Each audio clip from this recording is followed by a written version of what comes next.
मेरा हॉस्पिटल वहाँ से 3-4 घंटे की दूरी पे है। हम सेम सिचुएशन में, सेम कंडीशंस में काम करते हैं। पिछले 5 दिन में our life is just about this. We are fighting to our level best. हर रोज कैंडल मार्च, हर रोज रैली, जवाब मांग रहे हैं पर कोई जवाब देने को तैयार नहीं है। ना रूम में जाके, वहां पे बेड लगे हुए थे तो वहां पे जाके थोड़ी देर रेस्ट कर लेते हैं, क्योंकि उस टाइम पे पेशेंट लोड बहुत कम हो जाता है और जूनियर्स, इंटर्न्स, जैसे तैसे कोई ना कोई ऐसा होता है जो संभाल लेता है। वो वहां पे रेस्ट करने गई। अस्सलामुअलैकुम। तो कैसे हैं आप सब? उम्मीद करती हूँ आप सब सही सलामत हो गए। सो गाइस, एक और वीडियो जो कि कलकत्ता में जो हुआ है, रेप हुआ है, गैंग रेप हुआ है। और ये जो लेडी है ये भी एक डॉक्टर है, और ये जिनका रेप हुआ है, जिनका मर्डर हुआ है रेप के बाद, तो ये उनसे कुछ 2.5-3 घंटे की दूरी पर ही हॉस्पिटल में इन भी वही काम करते हैं जो वो कर रही थी। सो गाइस, चलिए पूरी बात जो हुई थी, ये इन लोग एक दूसरे के कांटेक्ट में ही थे, तो देखते हैं ये क्या बताना चाह रही है और क्या बता रही है। आइए पूरा वीडियो देखते हैं साथ में। और गाइस, एक बात और बता दूँ कि ये कल की ही बात है। मुझे किसी ने पूछा, मेरे आजू बाजू में ही रहते हैं, कि वहाँ पर रेप हुआ है। तो मैंने बोला हाँ रेप हुआ है, गैंग रेप हुआ है कोलकाता में। तो बोले कि मैं बोली सामने वाला, अभी थिंकिंग देखो लोगों की, कि सामने वाला मुसलमान था ना। मैं बोली मुस्लिम तो नहीं था। उसके बाद मैंने पूरा चेक की हूँ कि वो हिंदू था, मुस्लिम था, क्या था। तो गाइस, सिर्फ इतना ही कहूँगी कि बुरा काम हो रहा है तो इसका मतलब ये नहीं कि उसके पीछे कोई मुस्लिम है, ठीक है। तो मैंने देखा, सर्च किया ये केस के बारे में, कल रात में ही मैंने सर्च किया और मुझे पता चला इसका जो आरोपी है उसका नाम बताती हूँ मैं। उसका नाम जो है संजय रॉय है, ठीक है। और वो गिरफ़्तार हो चुका है संजय रॉय, और उसने कबूल भी कर लिया है कि हाँ उसी ने सब कुछ किया था। लेकिन उससे पहले, संजय रॉय से पहले कुछ बहस हुई थी। वो लड़की जिसका रेप हुआ है और मर्डर हुआ है, उसके ही कलीग्स लोगों से जो उसके साथ में काम करते थे, उसमें तो कोई लड़की थी, उसके साथ में उसकी बहस हुई थी। और बाद में वो लोग सब अलग अलग हो गए। बाद में ये अपने राउंड अप पे निकली और थकने के बाद 36 हॉर्स के कुछ काम में थी ये। तो फिर वहाँ से राउंड अप पे निकल के फिर बाद में थोड़ा आराम करने के लिए चले गई। रात का समय था। और फिर उसके बाद वो जो लड़की के दोस्त लोग थे जिससे इसका झगड़ा हुआ था, तो वो लड़की के दोस्त लोगों ने पिया खाया, ऐसा सुनने में आया है कि पिया खाया। और फिर वापस से वो लड़की भी साथ में थी। फिर वहाँ गए तो वहाँ पर कुछ फाइटिंग वगैरह हुई उन लोगों के बीच में। उन लोगों ने उसके साथ में गलत काम किया। वो लड़की उन लोगों के साथ में ही मिली हुई थी। और उसके बाद जो गलत काम वो लड़कों ने किया था, और लोग वहाँ से निकल के उसको मार तोड़ के बहुत बुरी तरीके से, मैंने सुना ये सब, बहुत बुरा लगा। और फिर जब वो लोग जा रहे थे नीचे तो लोग ने देखा कि जो संजय है ना, संजय रॉय, ये जो है ये पुलिस है। पुलिस के नीचे है जो दवाखाने में आप लोगों ने देखा होगा कि पुलिस के ड्रेस में सिक्योरिटी गार्ड वहाँ पर रहते हैं। तो इस संजय रॉय वो काम करता है, ठीक है। तो लोग ने देखा कि ये पी रहे हैं, ऑन ड्यूटी यह आदमी पी रहा है। और ये संजय रॉय की जो वाइफ है ना, वो मर चुकी, उसकी डेथ हो चुकी है कैंसर की बीमारी से, ठीक है। ये भी मैं डिटेल दे रही हूँ, उसकी डेथ हो चुकी है कैंसर की बीमारी से, उसकी माँ ने कहा है एक इंटरव्यू में, देखा मैंने। सो गाइज, तो उन लोग ने इसको क्या कहा कि भाई तुम्हारे लिए जाओ, ऊपर कुछ रखा हुआ है, जाओ। तो ये वो जगह में गया और इसने भी उसके साथ में बुरा काम किया, ठीक है। और जो भी है, चलो आगे देखते हैं क्या है डिटेल पूरा और जो भी है ये बताएंगे। आइए देखते हैं साथ में। मुझे लगता है इस बार फिर से एक बेटी को इंसाफ नहीं मिलेगा। I hope you all are aware about the murder and rape case of a female resident doctor inside the hospital. बहुत सारी वीडियोस आपने देखी होंगी। मेरा हॉस्पिटल वहाँ से 3-4 घंटे की दूरी पे है। हम सेम सिचुएशन में, सेम कंडीशंस में काम करते हैं। पिछले 5 दिन में our life is just about this. We are fighting to our level best. हर रोज कैंडल मार्च, हर रोज रैली, जवाब मांग रहे हैं पर कोई जवाब देने को तैयार नहीं है। इतनी मिस इन्फॉर्मेशन, हर मीडिया बोल रहा है कि एक ही इंसान का काम था, ये था इंसान, बस केस को जैसे तैसे करके क्लोज किया जा रहा है। I will tell you the whole story and I have few questions. उन्होंने 11th-12th कंप्लीट करी, नीट यूजी दिया, 5.5 साल की MBBS करी, नीट PG क्लियर करा, ठीक है। रेजिडेंसी शुरू हुई, फर्स्ट ईयर खत्म हुआ, सेकेंड ईयर में वो थी। 36 आवर्स की ड्यूटी पे वो गई। एक बार तुम अपनी जगह पे उसको इमेजिन करके देखना, your life was going fine, you are working so hard in your life. 36 घंटे की ड्यूटी पे गई। 11 बजे के आसपास उन्होंने अपनी मम्मा को कॉल करा कि mamma everything is fine, I am going on round में हम पेशेंट को देखते हैं, आप सो जाओ। पेरेंट्स सो गए, सब कुछ ठीक चल रहा है, ठीक है। 2 बजे के आसपास आपने को जैसे तैसे करके टाइम मिला, आपने डिनर करा और फिर आपने सोचा एक बार सेमिनार रूम में जाके, वहाँ पे बेड लगे हुए थे तो वहाँ पे जाके थोड़ी देर रेस्ट कर लेते हैं, क्योंकि उस टाइम पे पेशेंट लोड बहुत कम हो जाता है और जूनियर्स इंटर्न्स जैसे तैसे कोई ना कोई ऐसा होता है जो संभाल लेता है। वो वहाँ पे रेस्ट करने गई। वो 3 बजे रात में, हम जब सब लोग सो रहे थे, यार एक बार सोच के देखो, हम सब सो रहे थे, वो किस कंडीशन से गुजर रही होगी। उनके पेरेंट्स ने बताया है किस सिचुएशन में वो मिली।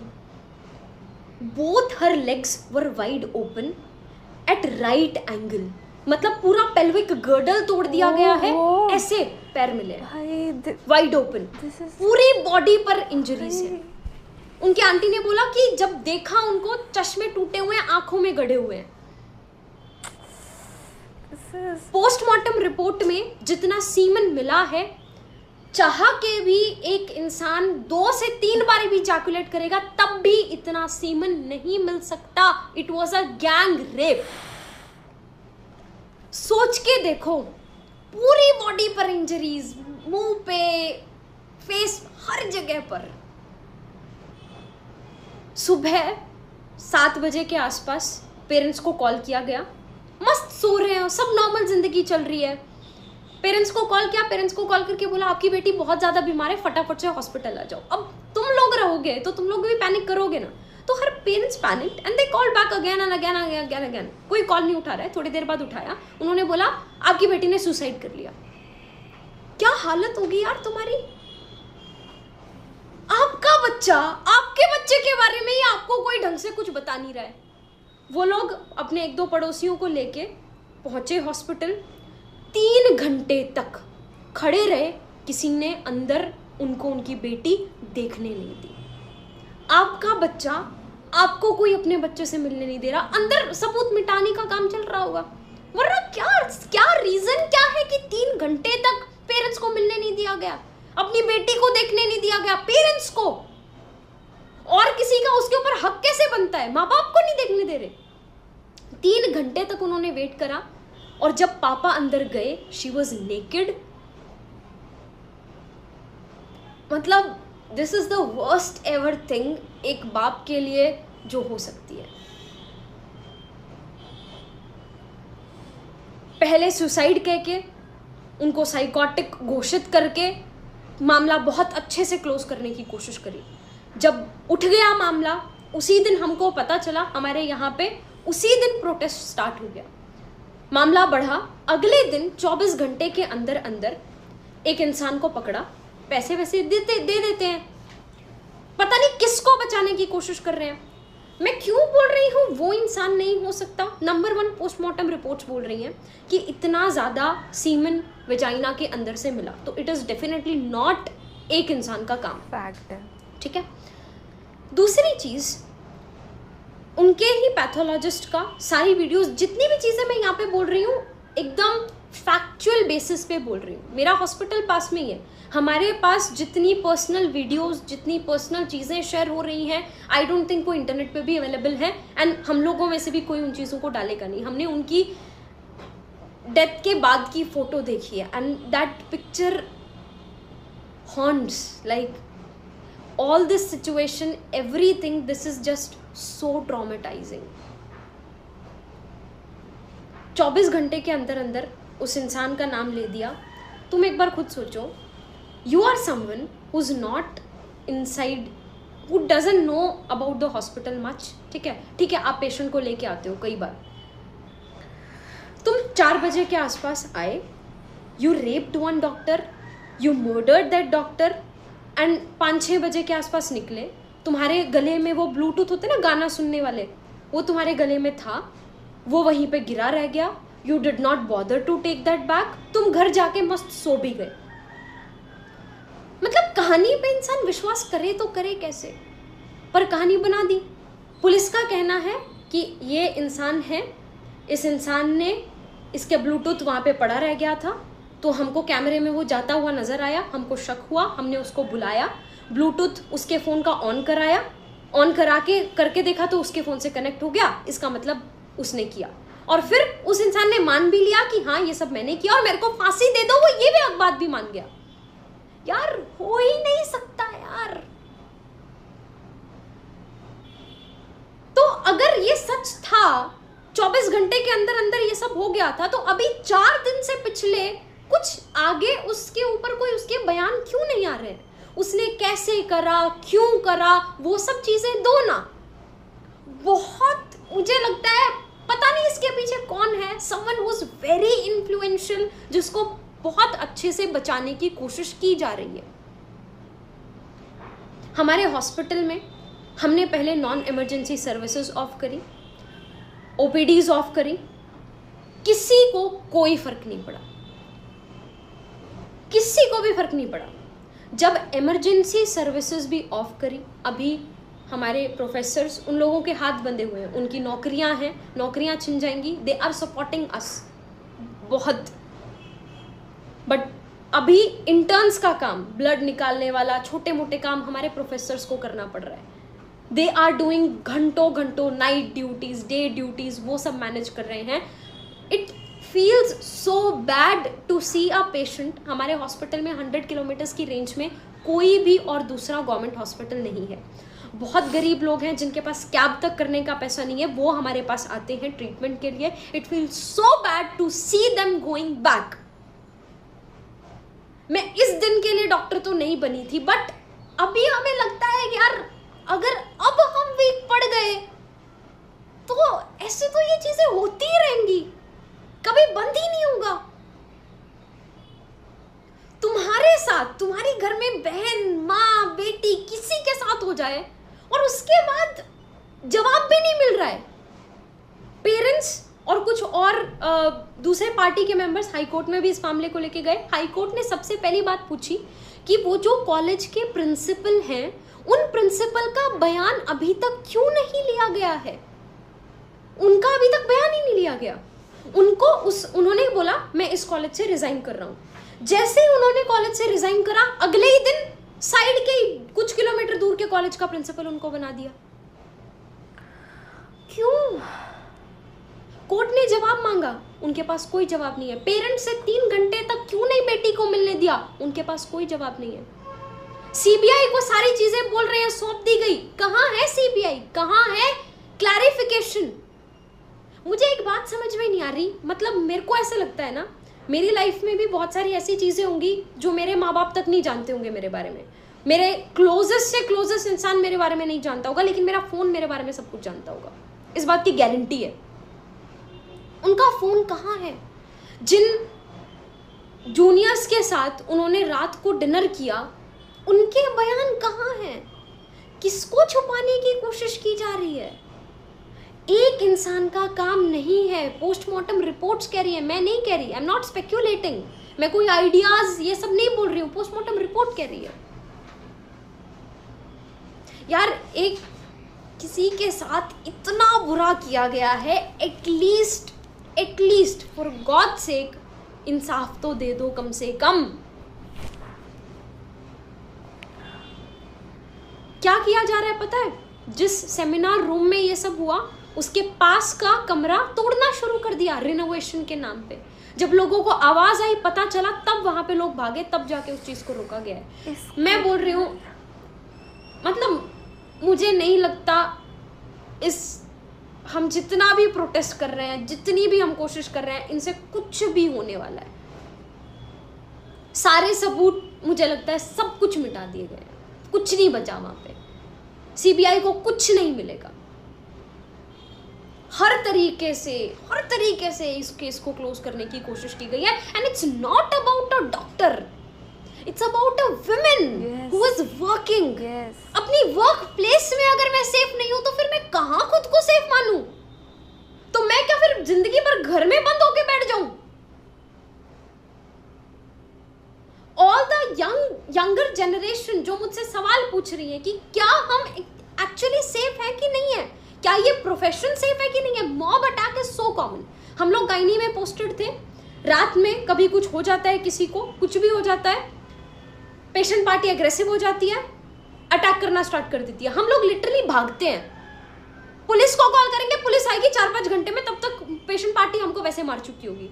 हम अपने बैचमेट्स को कॉल करते हैं, लड़कों को, कि यार फटाफट से आ जाओ, यहाँ पे मॉब अटैक हो गया है, please save us, please help us. ये हालत है। ऐसी सिचुएशन में when we are not mentally fine, अब तो मतलब हर इंसान पे शक होगा। और मुझे नहीं लगता, मतलब it is very, I don't know, पर मुझे नहीं लगता ये काम किसी इंसान का जो बाहर से है, जिसको कुछ नहीं पता हॉस्पिटल के बारे में, थोड़ा बहुत नॉलेज होगा, उसका हो सकता है। This is someone who is from inside, उन्होंने ही ये चीज़ें करी हैं। काफ़ी सारी मैसेजेस, ईमेल्स मेरे पास हैं उस कॉलेज से भी, जो लोग बोल रहे हैं कि ये हैं, इन्होंने किया है, पर उनके ऊपर मेरे पास कोई श्योर चीज़ें नहीं हैं। इस वीडियो में मैंने जो भी बोला वो वही चीज़ें बोली जो सच है, और जो मेरे सवाल हैं which I want to ask. We did a rally last day, हर कोई साथ है, nurses, paramedical staff, doctors, everyone was together. पूरा रोड शुरू से लेके लास्ट तक, दूर तक भरा हुआ था। हमारी दीदी का खून ऐसे व्यर्थ तो नहीं जाने देंगे। We are trying our level best and it's a request to all of you there.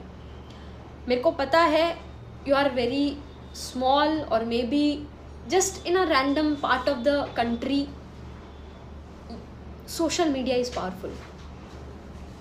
अपनी स्टोरीज पे टॉक अबाउट इट, अपने रिलेटिव्स से व्हाट्सएप पे talk about it.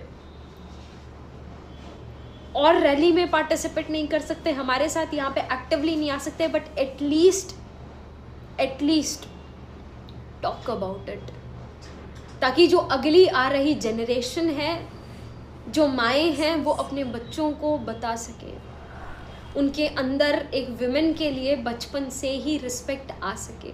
This is not done, this is so bad. मतलब सुबह हम rally में बैठ रहे हैं, शाम को रैली में बैठ रहे हैं।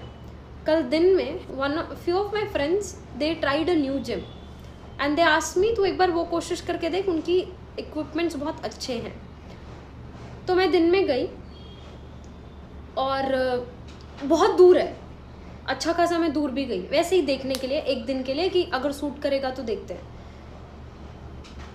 I was never scared of guys. कल मैंने उसकी मम्मा की वीडियो देखी, जो मैंने अभी आपको बताया कि उनको कैसी कंडीशन में वो मिली थी, तब देख के ही जस्ट गई थी। वहाँ पे जाके 9-10 लड़के थे। I tried exercising but 5 minutes के अंदर I was not able to breathe.